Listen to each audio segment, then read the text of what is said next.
This summer, the Trump administration introduced a zero-tolerance policy mandating that all immigrants found entering the U.S. illegally must be prosecuted.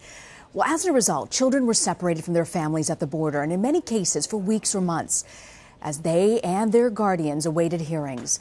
Well, this ignited protests around the country and backlash from Democrats who called to abolish ICE, the agency responsible for enforcing immigration laws began to emerge. And soon the anti-ICE rhetoric grew from a far-left outcry to a mainstream movement, particularly after House candidate Alexandria Ocasio-Cortez won the New York primary on such a platform. Well, now, with strong resistance to the movement from the Trump administration and the Republican-led controlled Congress, grassroots groups are forming with an aim of deterring ICE on a local level.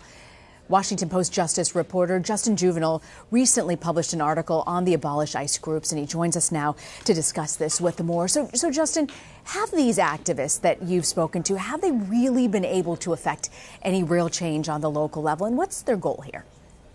Sure. The activists have been able to affect change in at least a dozen communities.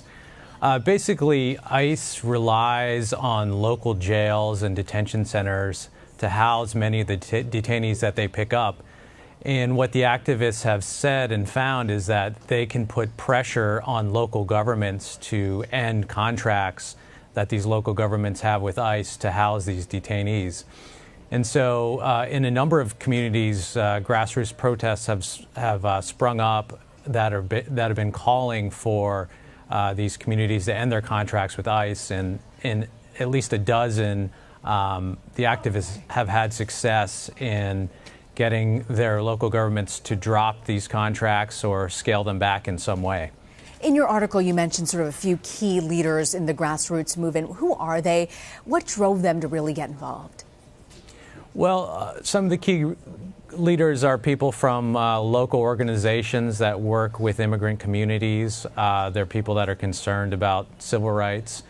And they told me that they were largely interested in getting involved in this because they found that there was a lot of fear in their communities about local government participation with ICE. In immigrant neighborhoods where there's a lot of people that are immigrants and some undocumented folks, there was a real fear that local government participation with ICE would end up in lots of members of the community being rounded up and deported through mass deportations, or sent packing from the place that they had called home for many years. How do these activists respond to the criticism that some people say that in some of these cases, the ICE is detaining people who are actually charged with some violent offenses? Yeah, their response to that is pointing out another point, which is that by local governments participating with ICE, they're actually sending fear through many of these communities, and that makes people who are the victims of crimes or witnesses to crimes who may be here illegally or on visas less likely to come forward and work with local police to help solve these crimes. And they say it actually, in some ways, makes communities less safe. Some of these deals between local cities and ICE, they've proven to be real money makers. How does the financial component factor into this on whether a deal is kept or cut? Yeah, it's definitely a big consideration in many communities. Many of these communities receive millions of dollars from ICE to house detainees at their jails, and they go to important functions like providing money for local law enforcement. And when a local government cancels one of these jailing contracts, it can leave a very large hole in the budget, sometimes millions of dollars. Some communities have had to really scramble to fill those holes and take money from reserves, for instance, or look for other people to fill in with new contracts once the contracts are canceled. Republicans, including the president, have really slammed these efforts to abolish ICE. Have you seen any counter-protests? Is there backlash on the local level on these efforts? There is some backlash.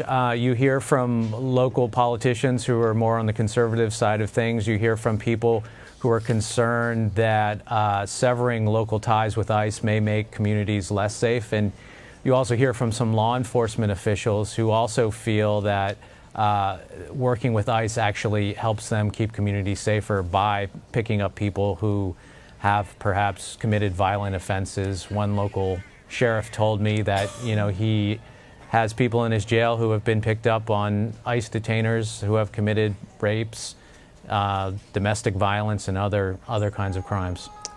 Justin Jouvenal, I want to thank you very much for joining us with this important topic. Thank you, Justin. Thank you.